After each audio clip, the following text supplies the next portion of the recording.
Clic, bonsoir cinéphiles et cinéphiles. Aujourd'hui, je vais vous parler de ceci, le mangeur d'âme.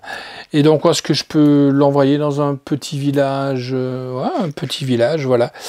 Donc, d'abord, comme d'habitude, le petit synopsis et on se retrouve tout de suite après pour voir ce qu'on ressent sur ce film. Le commandant Elisabeth Guardino est chargé d'aller enquêter sur un double meurtre d'une rare brutalité dans une petite commune des Vosges. Sur place, elle rencontre le capitaine de gendarmerie, Franck de Roland, qui fait face à une série de disparitions d'enfants.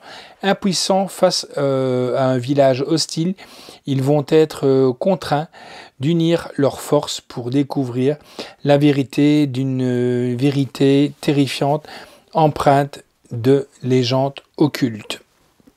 Eh bien, moi je vous invite à aller voir ce que c'est leur légende. Le dévoreur ne l'invite jamais à rentrer. Il pourrait envahir ton foyer. On vous a pas prévenu du carnage?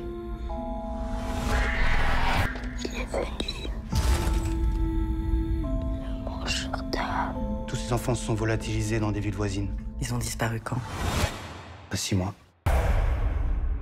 Ils se sont clairement jetés l'un sur l'autre. Et je suis catégorique sur ce point. Qui a fait du mal aux enfants, Evan? Il est ici. Si le mangeur d'âme existait vraiment, Je suis persuadée qu'il y avait quelqu'un d'autre présent au moment des faits. Tous ces morts là, on n'est pas dans une légende. Les probabilités de retrouver un mineur après 48 heures sont quasi nulles. mais on a tous besoin de comprendre. Evan n'est plus à l'hôpital. Il a disparu. Si tu entends le murmure de sa forêt, il est là pour manger ton âme.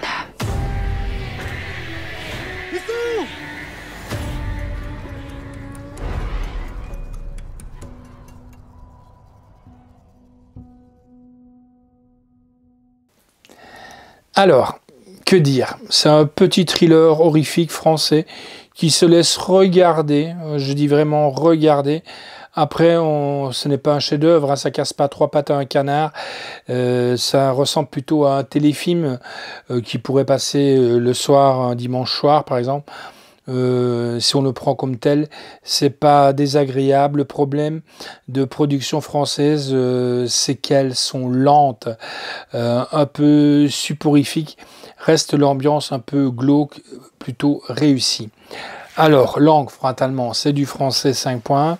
La note que j'ai donnée, c'est du 6 sur 10. La réalisation est de Julien Maury. Je ne sais pas ce qui nous a foutu là. Julien Maury, on a été habitué plus à des choses un peu plus rentre-dedans, et de Alexandre Bustillo. Histoire originale est de Alexis Lepsker, d'après le roman Le Mangeur d'âme. Donc, scénario est de Annalise Bartrel et du Ludovic Lefebvre. Production donc avec Pierre-Marcel Blanchot, Fabrice Lambeau, Léon Mandelberg, avec donc Virginie Ledoyen, Paul Army, Sandrine Bonner, Mélix Zidi, Francis Renaud, Cameron Bain. Musique est de Raphaël Sesca. Photographie est de Simon Roca. Montage est de Baxter. Décor est de Marc Thibault. Costume est de Alice Estrayé. Effets visuels de Julien Van de Velde. Durée du film 1h48. C'est là que le bas blesse. Ils auraient dû faire 1h30. C'était largement, mais vraiment largement suffisant. Quoique, j'aurais même fait peut-être 1h20. Édition donc chez Blackout, distribuée par ESCD. Sortie vidéo donc le 23 octobre 2024. Date de sortie en salle le 24 avril 2024. Contenu, comme je vous ai montré, hein, boîtier avec fourreau.